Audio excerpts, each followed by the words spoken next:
Reproduction. Now, because we do have this wide variety of organisms, there's going to be different kinds of reproduction. So they're not only unicellular and multicellular, they're asexual and sexual reproducers, and they're autotrophic or heterotrophic. So I told you there's a lot of different characteristics that these things have. They're all over the place. So let's go over the types of reproduction. If they're reproducing asexually, now remember, when they asexually reproduce, egg and sperm are not involved.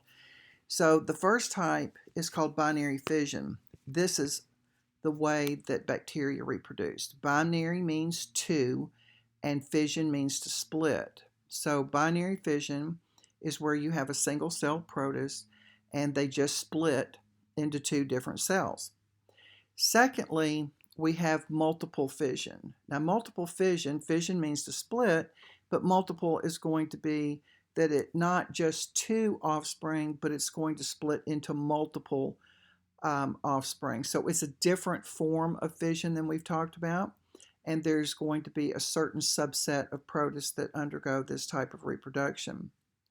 Now, if they're reproducing sexually, that means there's an egg and the sperm involved. So the egg and the sperm are going to have to be in some sort of movement to get to one another.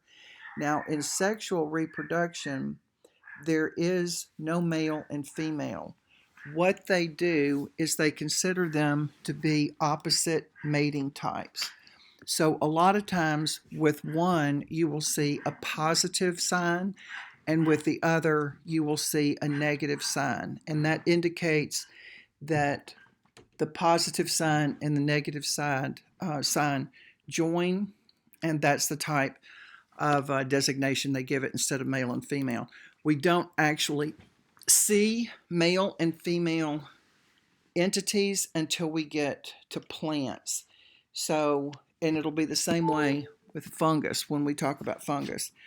So with these, during sexual reproduction, it's actually called conjugation. And we went over conjugation before when we talked about bacteria exchanging genetic information. That was one of the ways they became genetically different. But now this is actually a form of sexual reproduction in protists where it was not a common form of sexual reproduction or genetic transfer in bacteria. It actually wasn't sexual reproduction in bacteria. They never reproduce sexually.